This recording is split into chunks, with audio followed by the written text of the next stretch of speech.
Assalamualaikum warahmatullahi wabarakatuh. Halo, apa kabar anak-anakku?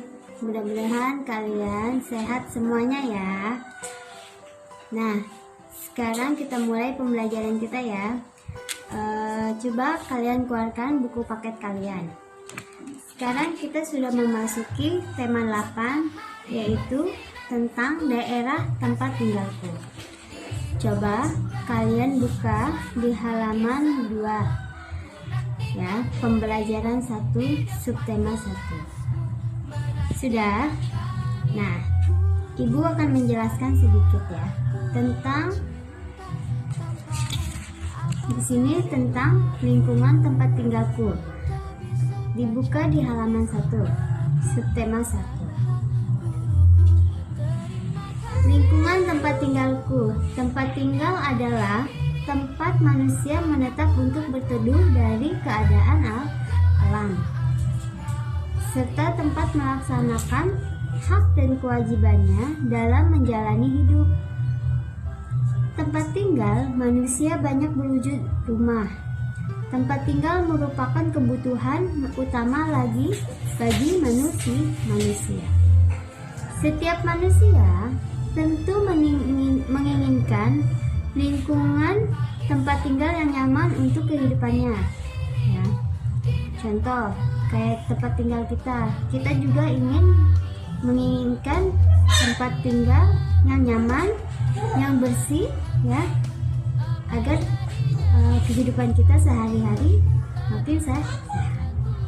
Nah, lihat, amatilah gambar di atas. Coba kamu lihat gambar di sini. Nih, kamu amati ya. Ini gambarnya. Nah, gambar tersebut menunjukkan bagian dari lingkungan tempat tinggal. Lingkungan yang ditunjukkan berupa beberapa rumah di sekitarnya. Ya. Masih banyak pohon. Pada gambar juga terlihat hamparan sawah dengan para petani yang sedang bekerja. Terlihat juga binatang berupa ayam dan sapi. Nah, lingkungan tempat tinggal pada gambar lebih tepat dinamakan pedesaan. Di mana tempat tinggalmu? Nah, bagaimana lingkungan tempat tinggalmu? Nyamankah kamu tinggal di lingkunganmu? Nah, bagaimana tempat tinggal kita? Apakah tempatnya bersih, kumuh, atau tidak? Bagaimana tempat tinggalmu? Nah, di mana tempat tinggalmu? Apa tempat tinggalmu misalkan daerah pegunungan atau di daerah dataran rendah misalkan ya. Nah, nyamankah kamu tinggal di lingkunganmu? Nah, kamu nyaman tidak tinggal di tempat lingkunganmu?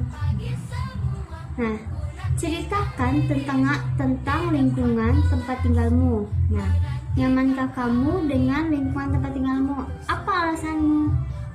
Tuliskan cerita pada selembar kertas, kemudian bacakan di depan teman-temanmu. Nah, sekarang kita buka ke halaman selanjutnya, halaman 2.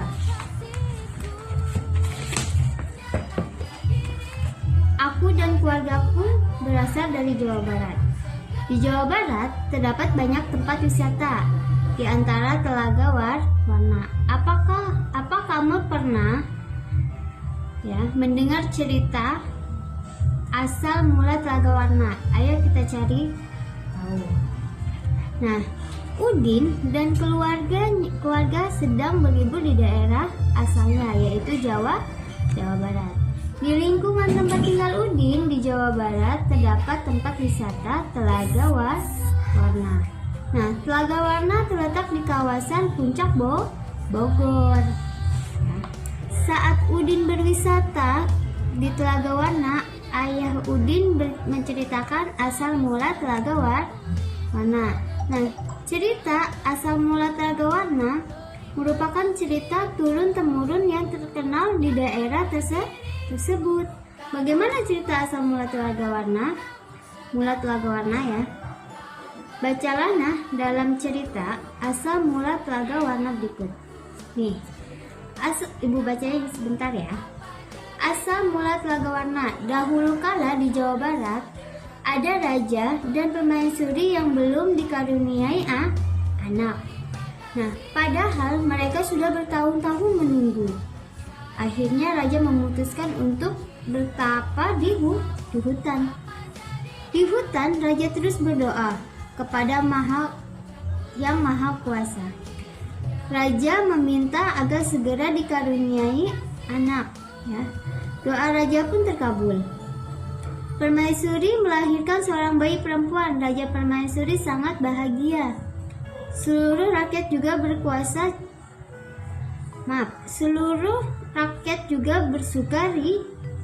cita menyambut kelahiran putri raja. Raja dan permaisuri sangat menyayangi putrinya.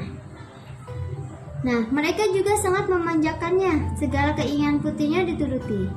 Tak terasa putri raja telah tumbuh menjadi gadis yang cantik, ya. Hari itu dia berulang tahun ke-17. Raja mengadakan pesta besar-besaran. Semua rakyat diundang ke pesta. Raja dan permaisuri, ya, telah menyiapkan hadiah istimewa berupa kalung terbuat dari untayan permata berwarna-warni. Saat pesta berlangsung, raja menyerahkan kalung itu. Nah, kalung ini hadiah dari kami. Lihat, indah sekali, bukan? Nah, kau pasti menyukainya.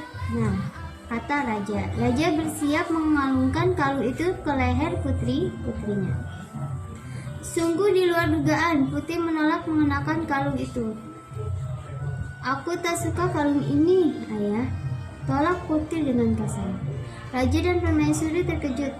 Kemudian permaisuri berusaha membujuk putrinya dengan lembut. Permaisuri mendekat dan hendak memakaikan kalung itu ke leher putrinya. Aku tidak mau. Aku tidak suka kalung itu. Kalung itu jelek, teriak putri sambil menepis tangan permaisuri. Nah, tanpa sengaja kalung itu terjatuh. Permatanya tercerai-berai di lantai. Nah, permaisuri sangat sedih. Permaisuri terduduk dan menangis. Tangisan permaisuri menyayat hati. Sedih, ya, kalau kita mengasih barang kepada anaknya. Permaisuri sedih.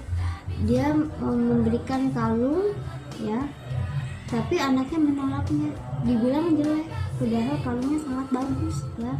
Kita tidak boleh seperti itu, ya, dengan orang tua. Nah, permaisuri terduduk dan menangis. Tangisan permaisuri menyayat hati. Seluruh rakyat yang hadir turut menangis. Mereka sedih melihat tingkah laku putri yang mereka sayangi. Tidak disangka air mata yang penuh tumpah ke lantai berubah menjadi aliran air.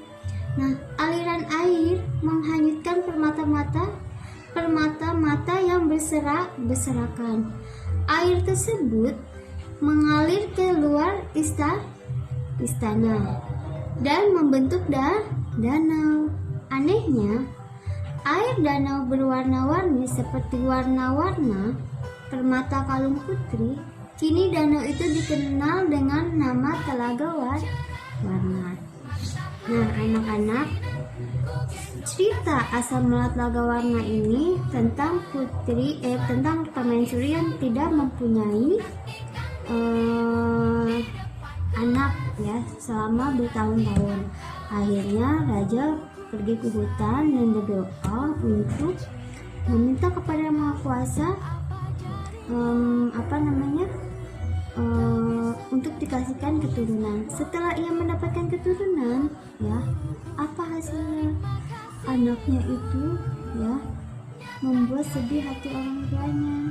Dia menolak dengan kasarnya di sini, ya, menolak mengenakan kalung itu, ya. Sedih hati orang tuanya. Ya, kita tidak boleh seperti itu ya anak-anak ya. Tidak boleh menjadi anak yang membuat hati sedih orang tua. Misalkan kalau kita disuruh sama orang tua, misalkan Adit, Fajri, gimana? Tolong mama dong, minta belikan sabun, misalkan ke warung. Iya ma, misalkan kamu lagi main nih, bentar ma, gitu ya. Kamu langsung pergi. Nah, jangan Fajri tolong dong beli mama. Nggak mau ah. Nggak boleh seperti itu ya anak-anak ya. Kalau misalkan takutnya kita ataupun nanti kalau kita sudah menjadi dewasa, kalau ngomong tidak boleh membantah atau kasar dengan orang tua. Takutnya hati orang tua itu akan sedih. Kita tidak tahu hati orang tua kita akan sedih ya. Nah, kita lanjut ke halaman 5. Ceritakan kembali secara lisan, menyebutkan tokoh-tokoh yang ada dalam cerita asal mula telaga. Nah, nanti berceritalah di depan. Nah, nanti kamu bercerita tentang asal mula telaga warna. Ya. Ceritakan dengan artikulasi jelas, ekspresif, intonasinya tepat, dan penuh percaya diri. Cerita asal mula telaga warna merupakan cerita fiksi. Ya, cerita fiksi itu atau cerita fiksi atau rekaan sengaja dikarang oleh pengarang.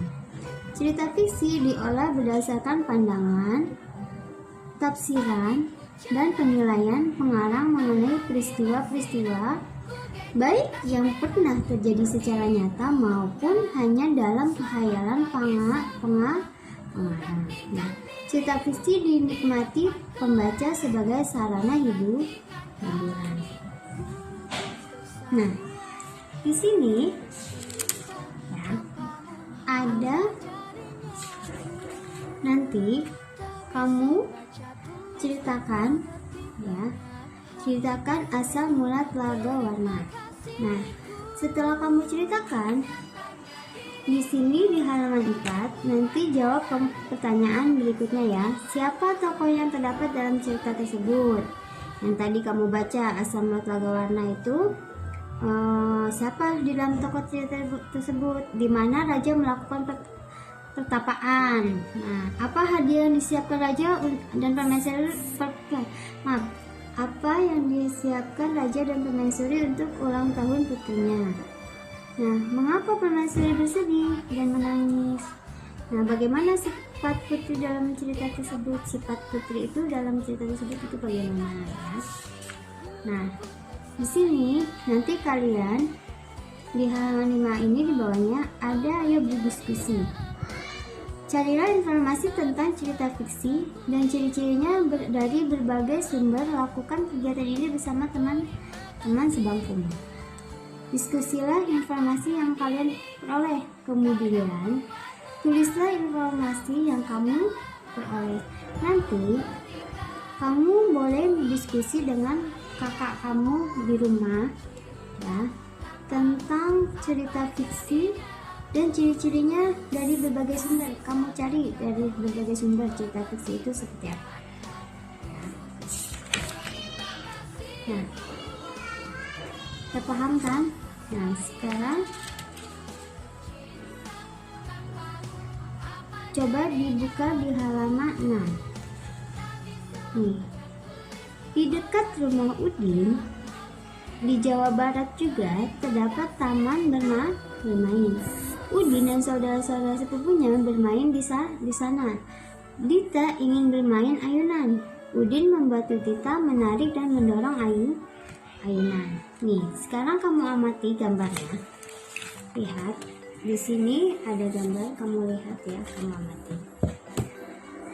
Udin menarik ayunan. Kemudian, Udin mendorong ayunan. Udin telah memberikan gaya pada ayunan itu. Apakah yang dimaksud dengan gaya? Gaya adalah suatu kekuatan yang mengakibatkan benda ya, dikenainya dapat mengalami gerak, perubahan kedudukan ya, atau perubahan bentuk. Gaya juga dapat diartikan sebagai tarikan atau dorongan yang dapat memengaruhi keadaan atau suatu benda. Nah, gaya yang diberikan Udin terhadap ayunan yaitu tarikan dan dorong. Akibatnya, ayunan itu bergerak saat ditarik. Nah, ayunan bergerak ke belah atau mendekati Udin. Nah, saat ditarik ya, saat didorong, ayunan bergerak ke depan atau menjauhi Udin. Apa yang dimaksud dengan gerak? Gerak adalah berpindahan kedudukan suatu benda terhadap benda lain. Nah, baik berpindahan kedudukan yang mendekati maupun menjauhi suatu benda atau tempat asal akibat benda itu dikenai gaya. Nah, agar kamu lebih memahami tentang gaya dan gerak, nah coba nih, nanti kamu siapkan meja ya, terus kamu siapkan meja. Nah, kamu letakkan meja itu di tempat yang cukup luas. Nah, tujuannya membedakan gaya dan gerak. Alatnya meja, nanti kamu coba ya. Terus kamu dorong meja, amati yang terjadi pada meja itu setelah kamu dorong. Apa yang akan terjadi? Yang ketiga, tariklah meja itu, amati yang terjadi pada meja itu. Nah, tadi kan didorong, sekarang kita tarik. Apa perbedaannya? Ditarik sama didorong. Nah, sudah dapat dimengerti kan? Alhamdulillah kalau sudah dapat dimengerti. Nah, nanti kamu tulis. Di sini sudah ada, tulislah hasil percobaanmu. Nanti kamu coba, kamu tulis hasilnya. Apa yang terjadi pada meja saat didorong? Kemana arah meja saat didorong? Apa yang terjadi ya pada meja saat ditarik? Kemana arah meja saat ditarik? Ya, itu perbedaannya. Ya, nanti kamu boleh meminta bantuan kakak ya di rumah untuk membawanya. Udah, nanti sampai situ, nanti kamu kerjakan. Itu tugas dari. Nah, selanjutnya kita buka halaman 10. Ayo renungkan. Nah, setelah itu kita merenung ya. Kita renungkan. Apa yang kamu pahami tentang cerita fiksi? Dari cerita fiksi itu yang kamu pahami itu apa? Apa ciri-ciri cerita fiksi? Cerita fiksi itu apa ciri-cirinya? Apa yang dimaksud dengan gaya? Nah, tadi kan sudah Ibu jelaskan gaya itu apa. Apa yang dimaksud dengan gerak? Gerak juga sudah ada. Apa yang dimaksud dengan gerak ya? Apa yang membedakan gaya dan gerak? Nah, tadi sudah dijelaskan dengan Ibu. Ya.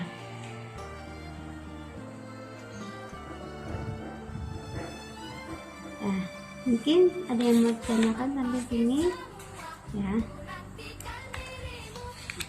Kalau gitu, terima kasih. Assalamualaikum warahmatullahi wabarakatuh.